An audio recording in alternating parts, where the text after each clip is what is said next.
En la bulliciosa ciudad de Lagos, Nigeria, en medio del caos de la vida moderna y el eco de antiguas creencias, vivía un hombre llamado Ike Onwudigwe. Era respetado por su dedicación tanto a su familia como a su próspero negocio de construcción, lo cual le había dado una vida aparentemente ideal, una esposa hermosa, llamada Amara, y sus hijas gemelas, Suri y Adaora. Sin embargo, tras la apariencia de una familia perfecta se ocultaba un oscuro secreto, uno que terminaría con consecuencias devastadoras. La familia Onwudigwe residía en una antigua y espaciosa mansión de estilo colonial, enclavada en una colina desde donde se dominaba la ciudad.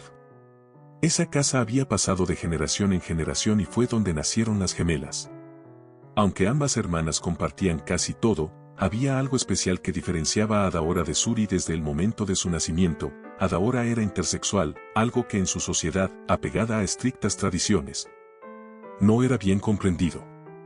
Al enterarse, Ike quedó consternado, pues veía esta diferencia como una amenaza a la honra de su familia. Amara, en cambio, quería amar a su hija tal como era, aunque la tensión por sus diferencias de opinión desgarró a la pareja en discusiones y lágrimas. Con los años, Ike convenció a Amara de mantener la intersexualidad de Adaora en secreto, ocultando la verdad incluso de las propias niñas.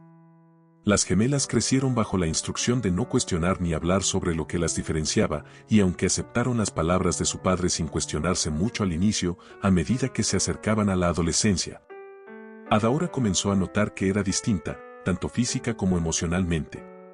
Una noche, incapaz de acallar sus dudas, Adaora se acercó a su madre y le preguntó, entre lágrimas, por qué se sentía tan diferente a Suri.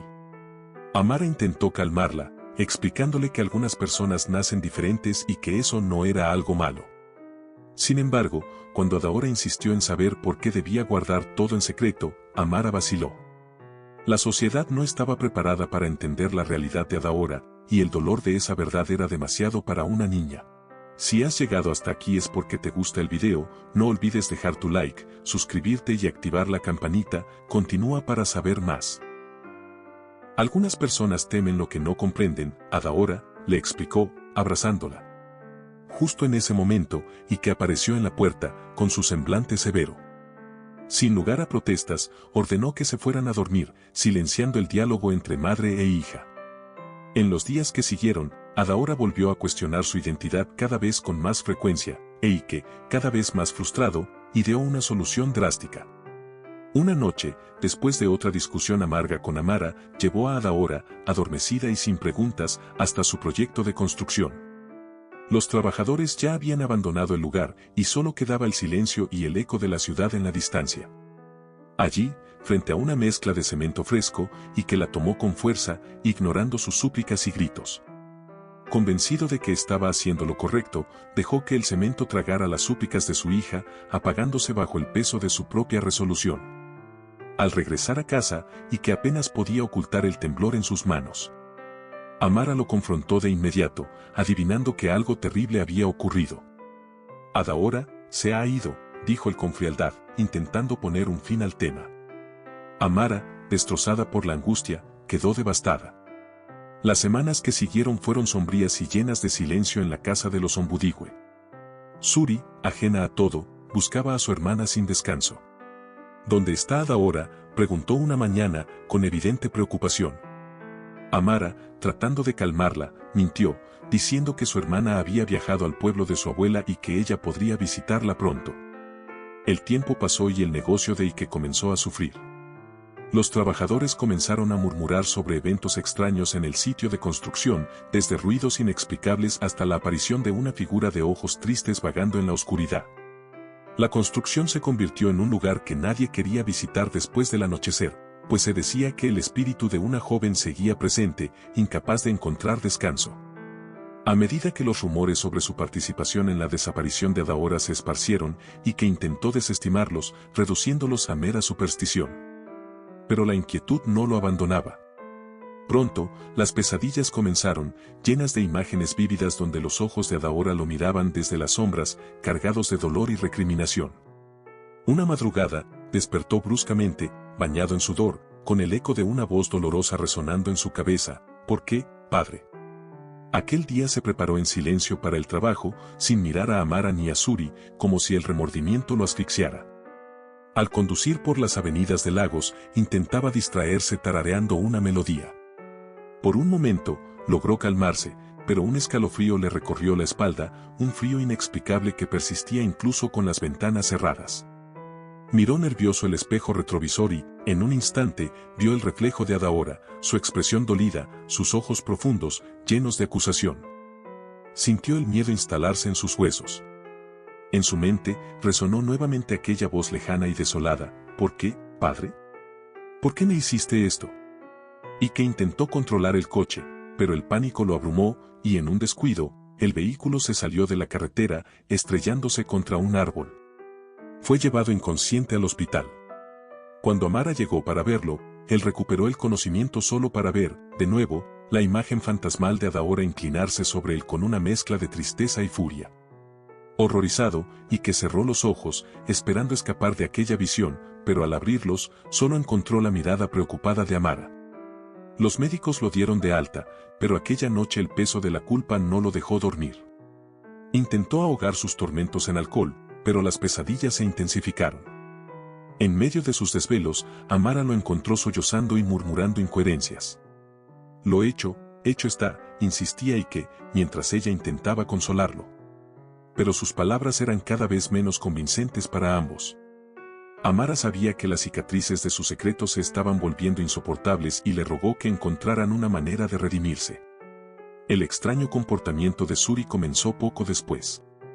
Pasaba horas encerrada en su habitación, susurrando palabras que parecían dirigidas a alguien invisible. Una tarde, mientras cenaban, Suri lo sorprendió al declarar con voz tranquila y sin emoción: Adaora me visita todas las noches. Hablamos. Y que y Amara intercambiaron miradas nerviosas. Al intentar explicarle que Adaora ya no estaba, Suri los miró con una frialdad desconocida. Ella no se ha ido. Está aquí. Me mostró lo que hiciste, papá. Me mostró dónde está.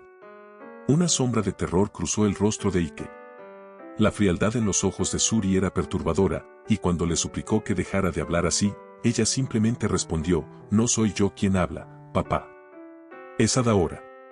A partir de ese momento, la casa entera comenzó a comportarse de manera extraña. Si has llegado hasta aquí es porque te gusta el video, no olvides dejar tu like, suscribirte y activar la campanita. Continúa para saber más. Los objetos cambiaban de lugar, las puertas se cerraban solas y la temperatura descendía sin razón. Una noche, Suri salió corriendo de la casa en un estado de trance. Ike y Amara la siguieron hasta el sitio de construcción donde Ike había ocultado el cuerpo de Adaora. Sin decir una palabra, Suri se detuvo y señaló un punto específico. Aquí está, susurró, arrodillándose y tocando el cemento con las manos. Ike, con manos temblorosas, tomó una herramienta y empezó a romper el suelo. Cuando finalmente logró abrir el cemento, encontró el cuerpo de Adaora, conservado bajo una capa de polvo y olvido. Una niebla gélida se elevó del lugar, y en un instante, la figura de Adaora apareció frente a ellos, sus ojos llenos de pena y rencor. ¿Por qué me hiciste esto?, murmuró el espectro de Adaora, mientras sus padres caían de rodillas, aplastados por el peso de su culpa.